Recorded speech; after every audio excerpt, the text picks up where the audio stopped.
Hello, summoners, and welcome back to the very final match of the grand final Road to Glory qualifier at the Auckland GIGA Net Cafe. Shout out to the crowd watching us there. You guys are awesome. The match is between Team Villains over on the blue side and Small Apple over on the purple side. Casting this very final exciting match is going to be myself, Smite, and the ever lovely Cold Blood, who's apparently not here yet, so I'll continue on by myself. So if you have been watching the last few games, you will notice that it is 1-1. That's why we are in the third match. Both teams taking out a decisive win with several very late game scaling champions. So we'll look to see if they are going to do the same thing. And you can see a few bans tailored towards what happened in the last games. That Vi, Aurelia, Lucian, all banned out, not going to be available this game. And Villains, they're going for a first pick on Jace of all people.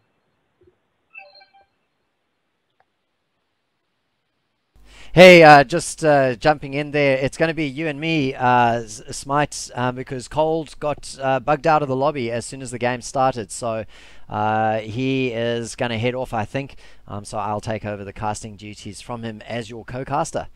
That's no problem. Let me introduce this lovely person to you guys. This is Crisis, and he casted a few of the earlier games, so you guys might recognize that beautiful voice, but he's going to be casting this grand final match with me tonight. So what do you think about the first pick, Jace, and then the reaction from Small Apple with the Corki and Thresh pickup? Well, we saw Jace earlier on was it on Pleasy in the mid lane?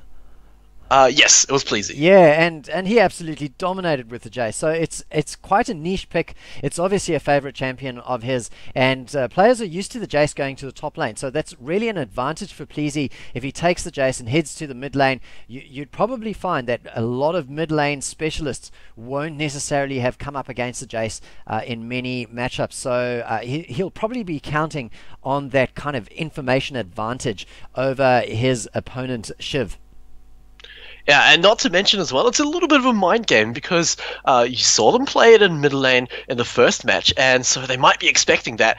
And Villains can completely turn it on their head by putting the Jace up in top lane. So we'll have to see how that changes up. But with that Lulu pickup, I feel like that's going to be in the top lane. But that said, it's definitely not uncommon to see Lulu in the mid lane. And that's a brand pick again. Might be an actual brand, might be a placeholder. I guess we'll find out just before the Champion Select ends. Yeah, it's interesting because it changed from...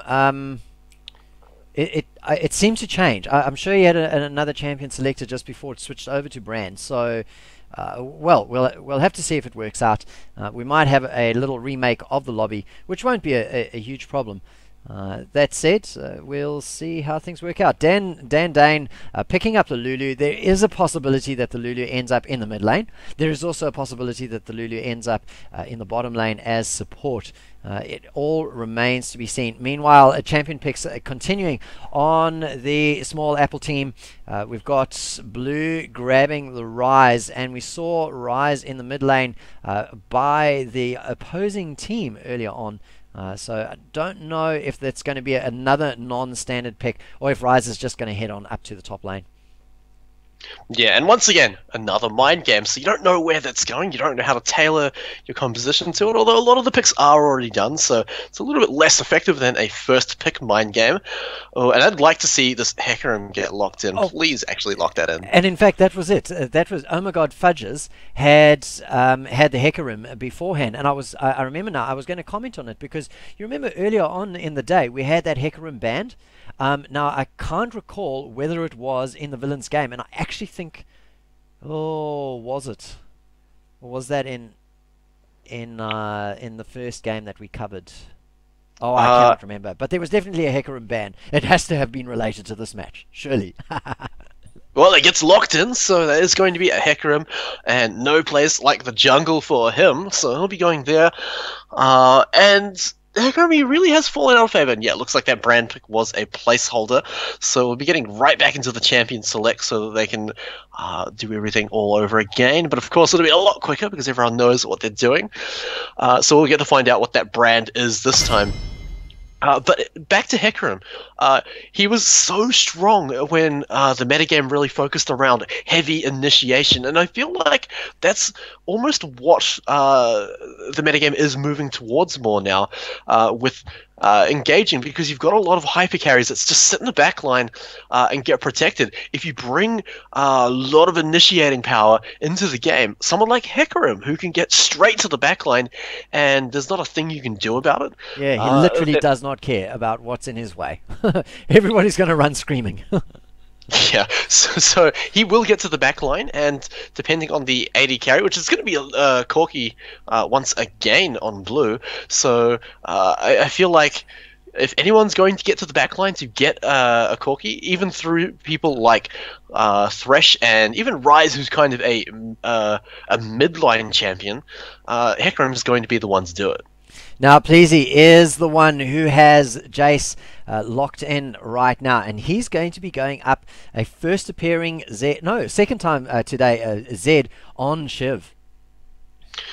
Zed can do fairly well. Not to mention that in the first game, when they saw the Jace pick, they might have tailored the champions to a top lane Jace, but this time they had a sneaking suspicion that Pleasy might show up in that mid lane once again with Jace, so this Zed may be able to deal with that a little bit better. Does have a lot of range to harass with those shurikens, can definitely stand toe-to-toe with Jace in damage, so we'll definitely handle it just a little bit better.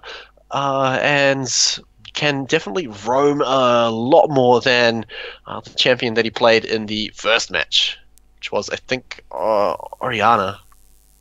Yeah, I think he's gone Orianna, Ari, and now Zed. And there we go. Everything is locked in. No more swapsies around. An interesting note is that Pleasy has not taken Ignite. He hasn't taken Heal. He's gone for Exhaust, and it's pretty clear that that's directed 100% at Zed. Shiv won't be able to do any damage, especially once he lays down that Death Mark. Throwing an Exhaust onto Zed straight as he uses Death Mark is so important to negate more than half of his damage just from a simple 40% damage reduction from Exhaust. So we have in the jungle, Forever Together is unusual. He's been the top laner. Yeah, that's going to be a little bit different, and they seem to be swapping it up a little bit more as well, because Vsop was the jungler before. He's the support this time.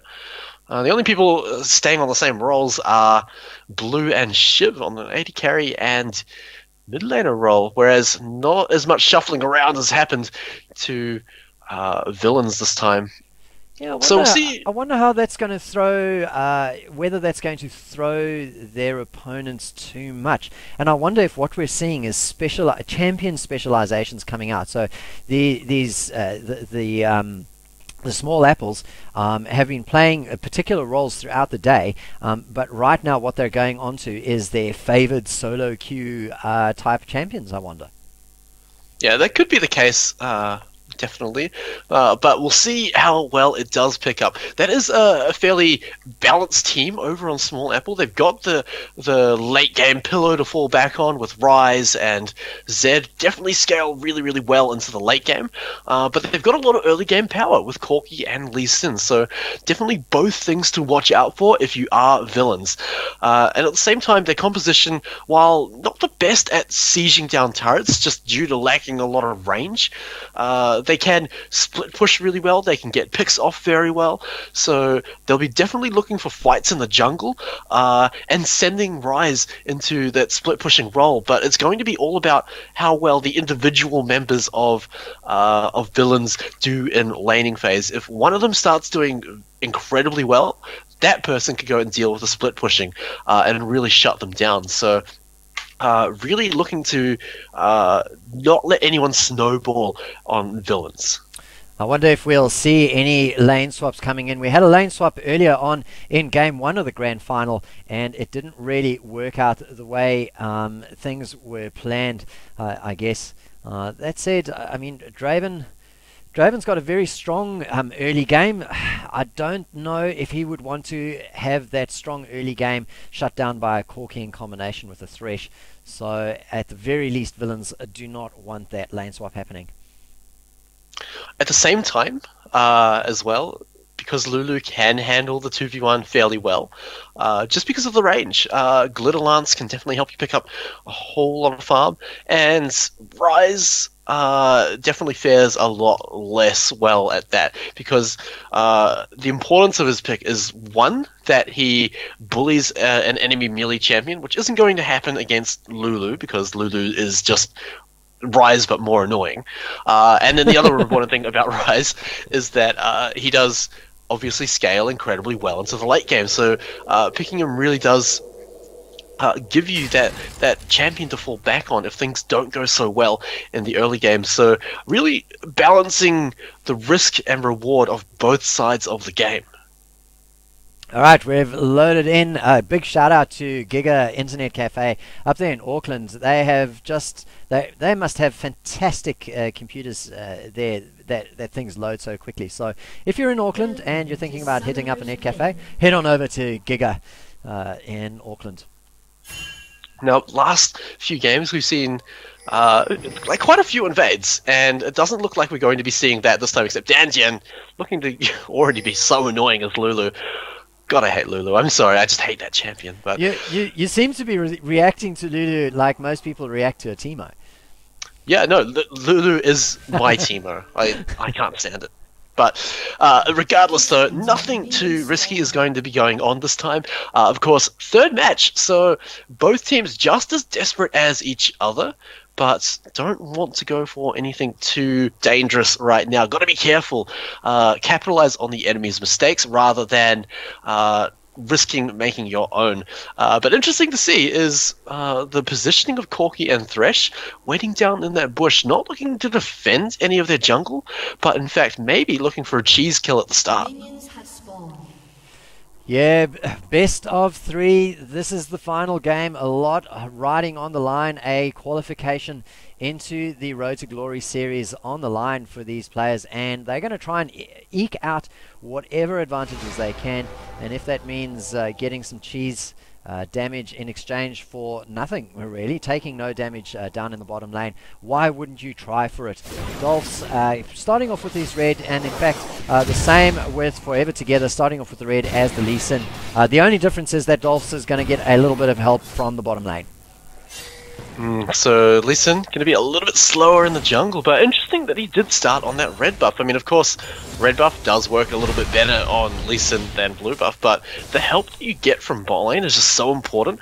And oh, look at the path he's actually going. I think he's going for an invade, or maybe even a level 2 gank. We're about to find out. Well, Hecarim's pretty healthy at this stage, so it's going to be red buff versus red buff. He gets a ward down onto the blue buff, and he's just going to hang around and see if see when Hecarim arrives, and he will go for, no doubt, a smite steal over there. Let's see whether Dolphs is going to be able to, well, if he's going to hold his smite long enough, and in fact whether Forever Together is going to be able to have enough patience to hang on for it. There he makes his appearance, he lands his Sonic Wave, and comes oh, doesn't get it! No, outsmited by the Hecarim. Dolphs will be happy that he gets away. And now Lulu's coming down, wants to see if he can turn something on. The Ghost is popped by Dolphs. He gets coming through, but oh my god, New has come down to support his jungler. And an unsuccessful invade there, but at least he didn't die. Yeah, I mean, he definitely got out of there. And I was talking before about both teams not wanting to take risks. Invading someone at their second buff is one of the biggest risks you can take. And already it's about to not pay off at all for Lee Sin, because you can see Dolphs, he's moving immediately for Forever Together's blue buff, but you can see on the minimap that he's going to arrive at the same time. Can they take it down in time?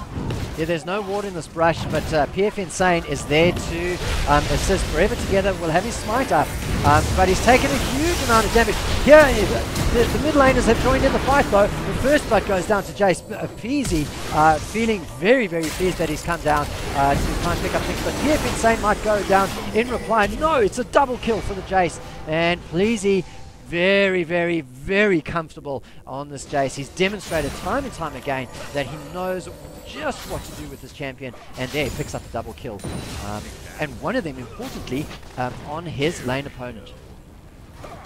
And important to note, if you have a look over at that Hecarim, he's got double buffs, whereas Ethan does not. Despite actually dying in that fight, just before that blue buff went down, just after it, sorry, it went down, you can see Forever Together didn't actually get the killing blow, so he didn't get the experience from that either. So that's a 3-buff start over to Dolphs, who sacrificed clearing the little minions on his blue buff, so it's going to be up a little bit later, but it feels that the risk was, or you know, that con definitely was not more than the pro from stealing the blue buff, not to mention the 2 kills they got at the start, so they're already looking at having a sizable lead. And if you just look all across the board, there's CS lead everywhere. Lulu is definitely being such a menace up in the top lane to Rise, and I don't really feel that's changing. But Vsop has got the hook down onto Insane. He's going to get monstered down. In the meantime, oh my god, Fudges is getting attention from Forever Together, who's Sonic Wave down and try to get the double there. Has been unable to do so though. Draven forced out of the lane, so that's a nice little return. The gold lead 1,000 in favor of the villains, and really it would have been much bigger if that gank had not happened and come through. Yeah, and it almost looked like it was going to be a successful escape with that stand aside almost taking out the gap close from Forever Together, but he held it cool, and the death sentence from Vsop was incredible, catching him out as well. So well played by both sides, but in the end, going in favor towards Small Apple. Now Dolph's looking at going for some more pressure in the enemy jungle, or actually just getting some wards out and not worrying too much, just playing the safe game on the villain side, whereas all the risks are coming out from Small Apple. It's kind of like they've decided, look, we know we can beat them, we know they can beat us. We've got to do something just to tip the favor in our tip the balance into our favor. And they've taken a couple of risky moves, and it hasn't really paid off. And in fact, Forever Together is playing catch up and has been down in the bottom lane. Dolphs comes in for the gank. Vsop getting most of the attention at this stage. He's going to go down. There you go. Nice little kill onto Oh My God Fudges, but he might have overcooked it himself. There might be a reply going through. Blue gets room prisoned up. Bubbled up. And he manages to just get away with his life. Oh My God Fudges is very, very low at the moment. Playing a very risky game, trying to get damage down onto this turret. And we can see Forever Together, he's hanging around nearby, but nothing can be gained from that. Ping out to the Dragon early on. This is probably going to go in their favor. They're going to be able to get it, but if Forever Together suspects anything, he can move down, easily go in for a kill, maybe even go for a Dragon Steal. Dolphs is almost out of mana, so I feel like this is definitely an opportunity they could go for. Yeah, the attention is now split between the Dragon and Forever Together. There's the ping going down. Corky's coming on up as well. He doesn't have his ulti though, so he's going to have to kind of get all in. Jace comes through, secures the Dragon for them. The fight is on. The first one goes down. Forever Together picking up the kill. He's juking all over the battlefield. Picks up, sets up the doubles. Shiv takes down the kill. In the end though, Vsop, the sacrificial lamb, Pleasy picks up his spree out of that, but unfortunately didn't get the Dragon. The Dragon went to the blue team. Red team getting a consolation, a couple of kills though. And not to mention the teleport down by Dan Dian. Left Oh My God New up in the top lane, getting a little bit of free farm, but he's still behind Lulu, so still not quite catching up. Not really capitalizing on the teleport away. Of course, his own teleport was down from just getting back to lane, so it wasn't going to be a factor in that fight either. It was a risky play coming out from villains, but it did pay off in the end, picking up the Dragon, and kills not really in their favor, but definitely evened out by the Dragon. Alright, we're back into the lanes after some really frenetic activity. A lovely little Aqua Prison there from PF's Insane. The harass all going down onto blue. Very, very targeted onto the AD carry, and that's going to push him right out of there. Oh My God Fudges will enjoy a little bit of alone time in the lane as a result of that. In the mid lane, Shiv having a hard time with Pleasy, but managing to keep the trades going. Pleasy kind of taking the attitude of, we need more swords. Got 3 long swords there and his tier to just keep that, I guess, keep his power going. Oh, goes for a 4th sword, picking up that mana immune. He's got so many swords, you can call him Cloud Strife right now. Going to come back to lane with a lot of presence now, just so much damage from all the swords he's got, and enough sustain to really keep it up. The wave glare that comes out from him will really prevent Shiv from safely roaming without any risks. And himself, he'll be able to roam just as well. Doesn't have boots just yet, so it's going to be just as risky as Shiv, but I feel like he can really focus on pressuring that tower down. Dolphs is in the bottom lane, and Dan has got the troll successfully down. Oh my god, takes a bite out of the bait and goes down for his trouble. Dolphs getting embiggened and runs around on a giant horse. Wild growth, I guess, would be the correct term, or according to Lulu, gigantified. Man, they're just pushing their advantage in the top. Hugified, that's it. Yeah, pushing their advantage in the top lane, getting all the way down to that first tier turret. In the mid lane, Shiv trying to get the kill down. He's got Forever Together, using, well, supporting him, and in comes the kill. That is a Pleasy getting taken down. And the ulti from Draven not really going to do much. That was just the biggest nope to Insect I've ever seen. Despite ending up dying anyway, Pleasy just smacking Forever Together away just before he could do anything about it, but in the end does go down. So this is going to be fairly beneficial for a small Apple, of course, getting up a kill, but of course being on Lee Sin of all people, really going to be able to start snowballing that pressure as much as he can before that late game does happen, until, like someone mentioned earlier, he just does become a glorified peeling machine on small Apple. So really wants to start being effective now. Yeah, I mean, you know, Lee Sin is on a team to make plays, and he hasn't really been able to make plays. Down in the bottom lane, Vsop goes for a little bit of surf. Fearful Saint has to get out of the way. Vsop sticking around and really looking the worst for the wear as a result of it. But Forever Together has arrived and wants to try and contribute in some way, create one of those plays that we need the Lee Sin to be able to create in order for him to be effective. But look at the pings going down. Pleasy is heading on down and looking super, super menacing. He knows that they're all going to be crouched around the turret. He heads on through, gets the accelerated shock blast down onto Blue, but it's just not enough damage at this stage. Blue's going to try and get away. They have to walk away. Can't a Blue pill right there. He is hanging around though, Pleasy. That's really, really risky because, of course, Zed has roamed on down. But Forever Together does just get over the wall. Delph's looking for something, not going to quite find it. Onslaught of Shadows is available, so they could force a team fight 1 minute until the dragon does spawn though, so they gotta be careful about the riskiness of the fights. If they lose a fight, it's more than just that, they lose the dragon as well. So many long-range skills coming out from their opponents. Small Apples really have to dodge a lot of things before they can blue pill, and Forever Together actually eating the return of Draven's ulti before he was able to blue pill, and ended up having to walk all the way back. So he was in the bottom lane, so retreating for a very, very long time. Dolphs finds Shiv in the enemy jungle, showing off his burst that he can do, and even going for a little bit of counter jungling at the same time. I'd really like to see what this Hecarim is going to bring to the late game. Just the engaging power that you don't really see very often unless it's just Vi and Orianna or Jarvan and Orianna. Hecarim really brings something different to the table because he's a bruiser that does a lot of damage, and you've got to take him out soon, otherwise he'll just sustain forever with that aura of dread. So really brings a lot of pressure to that team fight. You can't just kite away from him, you've got to fight him at the same time. What do they call it? Drain tanking or something like that?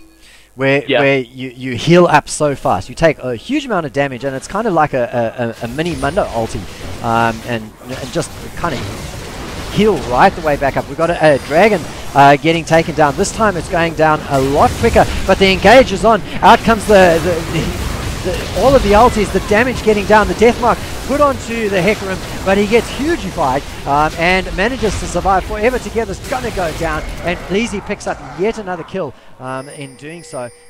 They've got to retreat now, and they're on the wrong side of the map, really. They're having to run away. Death Sentence gets laid down onto Pleasy. The Aqua Prison goes down, and Nami, in fact, picks up the kill as a result of that Aqua Prison. Things are not over yet, though. Dan is going to get taken down. There's the double kill for the Corki. Insane running away, has to flash to avoid getting a death sentence from Vsop. Right as... Man, what an action-packed last couple of minutes. And that was a little bit of a confusing play there by Dan because he teleported pretty far away from where the fight actually was. And by the time he arrived, he just got dived upon by Shiv anyway. Oh, and this tower getting dangerously low. They're looking... Nope, gonna ride the Dark Passage away. Gonna be completely safe. But yeah, during that fight, Shiv just found Dan and just dived upon him and made him not really even a factor in that fight. And that was a waste of a teleport in the end. So, 15 minutes just ticked by. The kill score is absolutely level, but there is a big statistics. The buildings are getting taken down in favor of the villains, and they have the gold lead as a result as well. 26k to 21k, 5,000 the difference, and they are really set to push through and take this grand final, the third game of this grand final. That said, Small Apples have taken a game also, man. They are going to want to take something back. Oh my god, gets a huge amount of damage, gets taken down, but the counter comes through. Forever Together picks up a kill. PF Dan is going to go down, but now Dolphs comes through, looks for a reply kill himself. He's gotten one. Is he going to get the double? He does, and Rise gets taken down. Bit interesting for the use of Onslaught of Shadows there, but nonetheless, got the kill, so of course it's going to be worth it in all chat, so going to be happy with how that went out. But of course, I feel like Pleasy could have made that fight so much easier. Unfortunately, shooting the blind shot blast into the bush and missing, that's a lot of damage that he didn't have for that fight.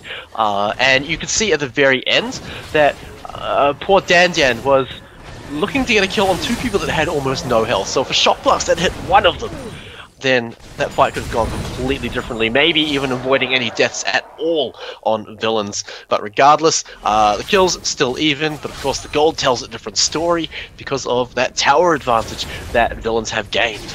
Well, the tower advantage has just shortened a tiny little bit, with Blue taking down that bottom turret. A flash play, and then the box coming down from Vsop, and that is Pleasy caught out and taken down. The death mark goes down onto Budges. He gets away out of the way, and from miles away we got the Tides coming through from the Nami, trying to get a little bit of a disengage. It actually worked. Dolphs is getting himself set up. He looks like he wants to try and create something out of taking on Forever Together. He does in fact force Forever Together to safeguard away, but the reply comes through. There's another death sentence going down. Shiv picks up the kill on Dolphs, who was really overextended as a result of going in on Forever Together. And without Onslaught of Shadows, there is no initiation power from Hecarim. He's got that movement speed burst, but it's so easy to just use mobility to escape from that, which is exactly what Small Apple did. And just the fact that Onslaught of Shadows earlier was used to kill a Rise, which wasn't entirely necessary. I feel like without doing that earlier on and being a little bit more conservative, they could have taken out that fight with a good engage coming up from Dolphs, sending key targets running in fear towards the enemy team. Yeah, I mean, all he managed to really do was isolate himself from the rest of the team with his additional move speed there. So maybe just a little bit of cooldown management needs to come into his thinking for the rest of the game. That said, they do have a little bit of breathing room in terms of making mistakes. You know, they could have poured one or two mistakes. They're still in the lead, but one mistake too many, and they're going to let their opponents back into the game. Already we see the gold lead has diminished from that 5,000 earlier on to just over the 4,000 mark. So if anything, Small Apple doing what they can to try and claw their way back into this game. We head into a quiet period. I wonder if they are going to be able to do enough. And a nice key period now has opened up for Shiv. He's got his Blade of the Ruin King along with a little bit of additional armor penetration on that Brutalizer. Can opt to go for some split pushing because it's very hard to 1v1 a Zed that knows what he's doing, knows how to dodge everything. But hold on, Vsop may find a hook here. No, he doesn't. I think the problem with starting off with a split push is that this mid turret is still up. They need to be able to get a bit of map control there. There's the combo, long range ulti, as Shiv gets all the focus, all the attention focused on him. He goes down very, very quickly, but not before he's able to take down the Hecarim. Everything getting dropped down at the moment as Pleasy tries to keep himself alive. He's been hugely fired, but now the double kill going onto the Corki. He might actually look for a triple kill over here. Yes, the death sentence lands, and the triple kill gets set up for 80 Blue. And he will be very, very pleased with that. And hopefully they'll be able to turn that victory in the team fight into this mid turret going down. They are heading and taking it down, no problem. The dragon is just respawned, so they can easily turn around and take that out. Got to be careful, there's a lot of burst damage coming out from that Jace from long range poke. But I feel like he's going to be a lone man trying to stop them taking down this dragon, and I feel like that's not going to be a good option. He agrees with me, moves back into the mid lane. They didn't take down that turret, so like you said before, they don't have that area of the map just opened up yet. So they could look at taking it down. It's only got a few hits left, so not a hard target. And at the same time, the option is there for them in the top lane. But of course, Rise, being the split pushing champion that he can be when teleport is up, that's always going to be an option for him. And I like what they did there. They were in danger of splitting their attentions between that mid-turret and the dragon and ending up taking neither. And the call very obviously went out from the team saying, look, we've got to prioritize the dragon. Let's take it down. We don't want to be in a situation where we're all sitting at low health and the Jace comes in with an accelerated shockwave. And so that's exactly what they did. Got the dragon, and look at the gold. It has swung not quite completely into their favor. They're in the same, they're within 1,000 gold of their opponents. So Small Apple really is staging a comeback in the mid phase of the game. Yeah, and if you look at the comparison between the AD carries, or Dantian getting a little bit too close to that tri-bush there, but it will be able to reach his turret. But you compare the AD carries, Draven not doing that well, but if you look over at Corki, he's got almost a Trinity Force on top of what Draven has. And the fact that Draven is... Oh wow, Tidal Wave going out, this may be a fight here. Yeah, indeed it does. In comes the Hecarim. He's got his spear drop down as he ultis through, but it's not really enough. We've got Disengage is the focus for the Small Apples. The flash from Rise just a little bit too late, and in fact Jace picks up a double kill as a result. A lovely initiation that results in some really good pressure here on the map. We're going to have this top turret go down, and even though we've got long range rockets coming through from blue, they are now having to rush away as quickly as they can because, man, that turret went down very, very quickly after the Jace picked up the double kill.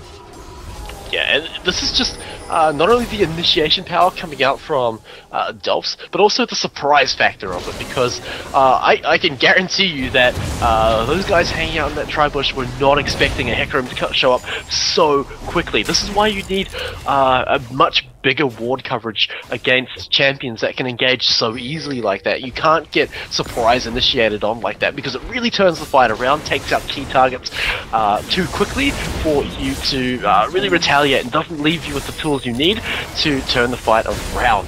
So really need to extend that ward coverage, especially to the paths that can be flanked upon. It's such a long range engage as well. You know, the tidal wave is such a long distance, and Onslaught, the Hecarim just, it seems as though he gallops forever, and he still gets within range of his opponent. So fantastic synergy between those two ultis, and they've used it a couple of times now to really, really good effect. And that's kind of put the kibosh onto the comeback that we saw. They got, Small Apples got within 500 gold just about of their opponents, but The lead is stretched out just a little bit to 1,500 now in favor. In the top lane, we've got Dan going up against Oh My God, and Oh My God is very, very powerful at this moment. He's gone in for the tower dive, and in fact, Dan might actually be able to turn this around. Oh My God taking a huge amount of damage, getting himself very, very well overextended. There's the onslaught coming through. 2 ultis used, in fact 3 ultis used, but in the end there, Ryze dies, and Lulu lives to fight another day. And now, this is important because they can see Lee Sin way down in the bot lane clearing that ward. So they could look to pressure the Baron, but not going to go for it because, like you said, a lot of the ultimates are down. Most importantly is Onslaught of Shadows, which has really been key in turning a lot of these fights into victories for villains. And now they're pushing up this mid lane. They don't have the Hecarim nearby, but they've got so much poke damage coming up from Pleasy, but Sonic Wave connects. Is he going to go in? He wanted to, but my mind said yes. But he didn't get in. Fortunately for him, I think. There was 3 champions there that would have monstered him down. Yeah, definitely. Now bringing it back to those AD carries I was talking about a few minutes ago. Draven, he's meant to be that bully in lane, and it just didn't turn out the way they thought it would. Corgi's 7 for 0 compared to Draven, who's just 3 for 3. And then you combine that with the fact that Corgi can position himself so easily during fights, can get out of trouble very easily, but Draven finds it so hard to do optimal damage and position well in a team fight, and that's so dangerous against champions like Zed and Lee Sin, who will mess you up the second you stand out of position. A quiet moment for both of these teams as the 25-minute mark has ticked past. We've got 2 kills, the advantage for the small apples, but the gold advantage tells just a little bit of a different story. Although, would you agree, Smite, at this stage, 1,500 gold, 1,900 gold, not really that much of an advantage? Oh no, compared to the games that we've just been casting, that's nothing. These teams are even right now. Villains showing a little bit more power in team fights, but Small Apple definitely show that they can turn those situations into their favor. They've just got to deal with the engage that is so strong that comes out from Dolphs, combining up with Nami and Lulu ultimates. Just really so powerful, but the big weakness in that is if it doesn't go well, 1, Dolphs is in a really horrible position after the engage, and 2, they've got no cooldowns, nothing to get out of it, nothing to turn the fight around in their favor. And if you look over at villains, they've got acceleration gate, but that's about it. That's all they've got for disengaging. And so the second that the engage from Dolphs comes out and it doesn't quite work out, then Small Apple can turn on that and immediately start making the team fight in their favor. So just trying to see what it is that's caused this pause. We had somebody earlier on running out of time on the Netcafe computer that they were playing on, but there you go. Just as I say that, the unpause goes through. We've got 30 seconds to the next dragon, and well, it was very convincingly owned by the Small Apple team. I wonder whether they're going to be ready for this next one and be able to take it away just as easily. Well, Forever Together, he's hanging around, getting some wards out there, making sure they've got plenty of vision, and that's exactly what they need to deal with Volps. But Blue, he's found Pleasy. Yeah, he's quite keen to go on, but Dolphs is there with the onslaught coming through, forces the flash out of Blue. A long-range tidal wave, in the end, not really needed, but the shutdown goes down onto Corki, and that is absolutely crucial. He is a key component of their team fight. And so Small Apple now suddenly, very suddenly, on the back foot. The call goes out from the villains. They are going to push this mid turret because, of course, once they've taken down the mid turret, the platform is open for them to take the dragon in reply. There's the turret goes down. Insane gets hooked by that death sentence, but well, there's no follow-up really from it. So we've got a race down now to the dragon, but I don't think it's going to be a free dragon, Smite. No, absolutely not. And like I said before, Onslaught of Shadows, if it's been used, then they don't have nearly as much teamfight power. They take down the dragon really, really quickly, so essentially it was a free dragon. An acceleration gate is going to let them get out of there and not pay anything in return. So unfortunately for Small Apple, villains acquire a free dragon. Now, what Small Apple could do is go for Baron because they know that all of villains recalled, but a little bit too late. Would have had to go for it almost immediately after they noticed. Yeah, and I mean, it would have been super risky anyway. Look how quickly Pleasy and Dandan were able to get up to that, well, that mid lane turret area so quickly. And just as I say that, Dolphs arrives as well, so they've got a huge amount of mobility around the map. And in fact, they've decided, well, look, you know what, we've got vision. Let's take care of this Baron ourselves. It's going to be a bit of a bun fight, though. Forever Together is going to be looking to try and get a smite through. There's the disengage. Oh, Dolph decides, no, let's go in and try and take somebody else out. The tidal wave comes through. Shiv has to flash out. He hasn't really been able to drop any skills down. It's 2 down so far. The reply for just one. Forever Together manages to pick up that one, but he's surely going to go down himself. No, he flashes away. Oh my god, Fudges though follows up and picks up the kill. Gets his spree as a result of that, but that is a Baron saved by Small Apple. And that went surprisingly well for Small Apple, despite losing a 4 the flash for 2. goes Wow. in. Draven looking for a kill there, but Blue says nah, and just burst him down completely. Okay, so make that a 3 for 4. Small Apple technically really kind of wins that because we could see by the time that villains started taking down the Baron, Blue was on the other side of the map, way down in bot lane, and he managed to get there up in time to start cleaning up. If he had been there from the start of that fight, then it totally would have gone in favor of Small Apple. They would have been able to turn that around, and I feel like that was mostly due to Dolphs. His Onslaught of Shadows only connected onto Vsop, and Vsop, he managed to get the box down anyway, and really, that's all Thresh needs to do in a team fight to provide most of his potential. So, using Onslaught of Shadows just for Thresh to get the box off anyway, not the best use of it. Wow, 19-19. We're heading to the 30-minute mark. The gold lead beginning to stretch again in favor of the villains. They've got 4,000 in it. The Baron is really going to... I feel as though the next there's going to be a Baron fight that makes or breaks the game for one of these teams. Yeah, makes it for one team and breaks it for the other. Well, you can't make it for both teams. We are at the 1-1-1 stage. Here comes the engage, though. Yeah, Vsop pops his medallion. Oh, Death Sentence goes down into Pleasy, and all the focus goes onto him. Dandane, so gets him embiggened, and well, it's getting turned around. Oh my god, Fudges absolutely cleaning up.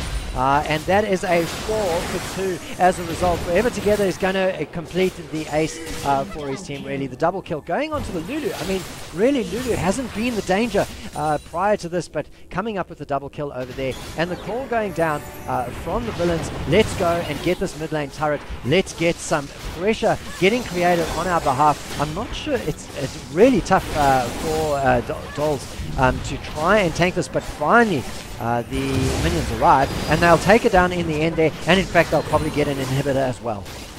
And that fight once again was shown by most of Small Apple trying to chase Oh My God Fudges, take him out of the fight, which they eventually did. But if you look what happened to Blue on Small Apple, was Dolphs killed him. He simply used Onslaught of Shadows and auto attack, I imagine, crit him, and just took him out of the fight straight away. Now there are pings going out towards the Baron from Small Apple. This could be a rush. They don't know where Dolphs is, but they should know that Onslaught of Shadows is not available. Moving in and clearing up some vision, and they may just go for it straight away, and that's exactly what they're doing.